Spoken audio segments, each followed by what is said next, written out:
Picture an empire that stretched farther than the eye could imagine, from the valleys of India to the shores of Egypt, from the mountains of Persia to the plains of Anatolia.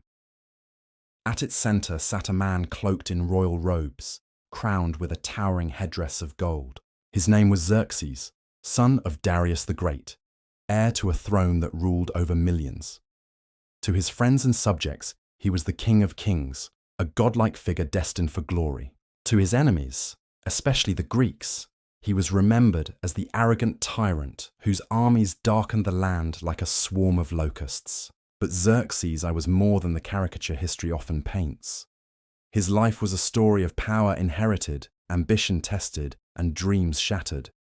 He commanded the largest army the ancient world had ever seen, bridged seas with floating roads of ships, and waged one of history's most famous wars, the Greco-Persian Wars. Yet behind the glitter of his throne and the thunder of his armies was a man navigating the weight of legacy, pride, and destiny. Xerxes was born around 518 BCE in Persia, the beloved son of Darius I and Atossa, daughter of Cyrus the Great.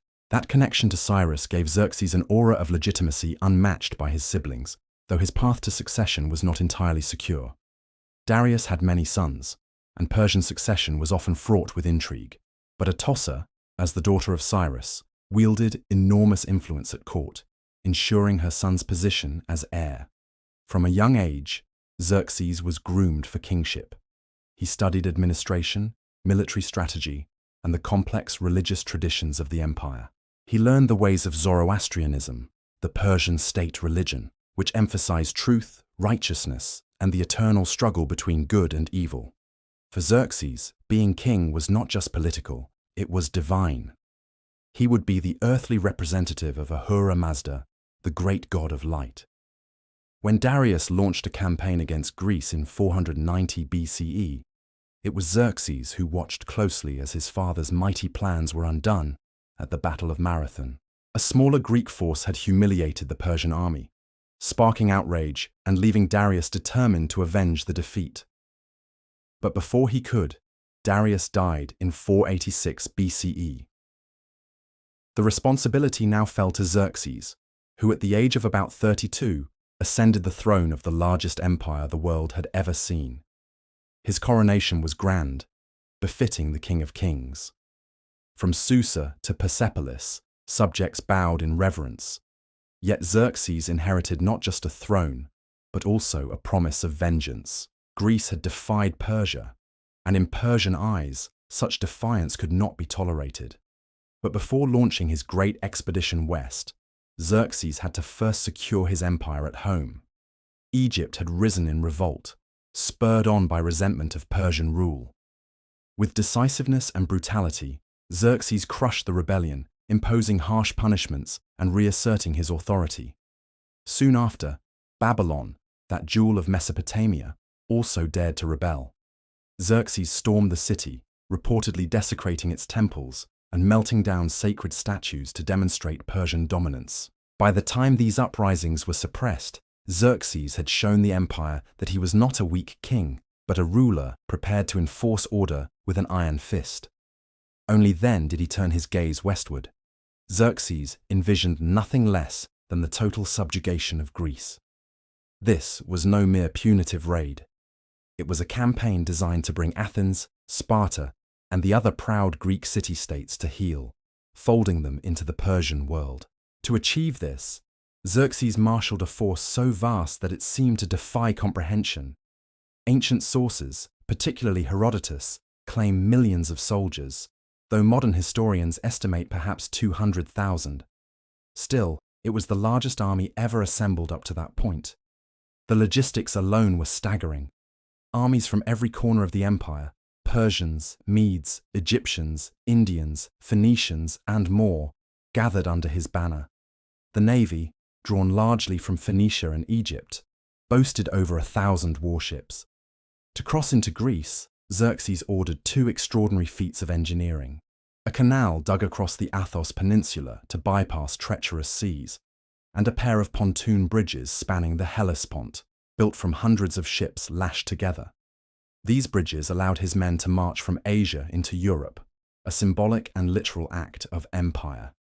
Legend says that when the first bridge was destroyed by a storm, Xerxes flew into a rage and ordered the sea itself to be whipped and branded with chains, as though punishing nature for defying him. Whether true or exaggerated, the story captures the image of Xerxes as a ruler who believed even the elements should bow to his will. In 480 BCE, Xerxes' forces began their march into Greece. Villages fell before them, and many city-states quickly surrendered, yet resistance was fierce at key points. At Thermopylae, a narrow pass in central Greece, Xerxes' massive army was held back by a small force of Greeks, led by King Leonidas of Sparta. For days, the Persians hurled themselves against the defenders, only to be repelled.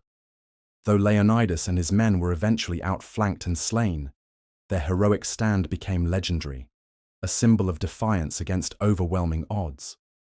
Xerxes pressed on, burning Athens after its inhabitants had evacuated. The sight of the Acropolis in flames seemed to announce Persian victory. Yet the Greeks were not defeated. Their navy, commanded by Themistocles, lured the Persians into the narrow straits of Salamis. There, the bulk of Xerxes' fleet was trapped and destroyed by the smaller but more agile Greek ships. The defeat at Salamis was catastrophic. Xerxes, fearing that revolts might break out in Persia if he lingered too long, retreated with part of his army, leaving his general Mardonius to continue the fight. But at Plataea the following year, the Greeks crushed the remaining Persian forces, ending Xerxes' grand dream of conquering Europe. Back in Persia, Xerxes returned to his role as administrator and builder. Though his Greek campaign had ended in failure, he still ruled the largest empire in the known world. His court at Persepolis became a center of splendor, with magnificent palaces, carved reliefs, and golden treasures.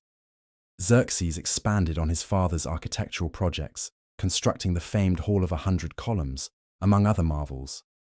Yet his reign was not free of troubles.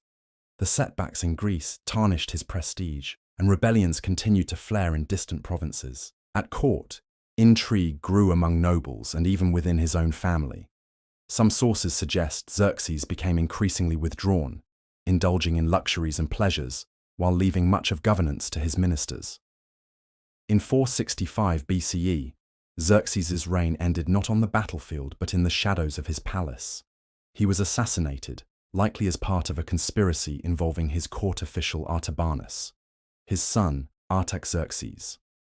I succeeded him, but the manner of Xerxes' death revealed how vulnerable even the mightiest of kings could be. Xerxes I remains a controversial figure. To the Greeks, he was a despotic invader whose arrogance led to ruin. To the Persians, he was a mighty king who upheld the empire and expanded its grandeur. His failures in Greece overshadowed his achievements, yet his reign marked one of the high points of Persian imperial power. What endures about Xerxes is not just his ambition, but the drama of his story, the clash of empires, the rise and fall of dreams, and the reminder that even the greatest power can falter before courage and strategy. Facts about Xerxes. Xerxes' name in Old Persian means ruling over heroes. He was the son of Darius the Great and Atossa, daughter of Cyrus the Great. Xerxes' army for the invasion of Greece may have been the largest ever assembled in the ancient world. He ordered a canal dug through Mount Athos to allow his fleet safe passage. Xerxes famously punished the sea after a storm destroyed his bridges across the Hellespont. The events of his Greek campaign inspired countless works of literature and film, including the movie 300, Rise of an Empire. His reign saw major construction at Persepolis, including the Hall of 100 Columns. Xerxes is mentioned in the Bible under the name Ahasuerus, traditionally identified as the king in the Book of Esther. Despite his reputation in Greece, Xerxes presided over one of the most culturally diverse and tolerant empires of his time. His assassination was one of the first recorded palace coups in Persian history. Xerxes I lived and died under the shadow of ambition. He sought to avenge his father, to bring Greece under Persian dominion, and to stand as the ruler who extended empire to the ends of the earth. In this, he failed. But failure did not erase his legacy. Xerxes was a king of immense vision, a builder of monumental works, and a commander who tested the limits of human logistics and strategy. More than 2,400 years later, his name still stirs debate and fascination. Was he a tyrant blinded by pride, or a ruler striving to fulfill destiny? Perhaps he was both, yet the lesson of his life is universal. That power, no matter how vast, is fragile, and that greatness is not measured only by victory, but also by the courage to dream on a scale beyond ordinary men. Xerxes reminds us that history's most powerful figures are not gods, but humans, flawed, ambitious, and unforgettable.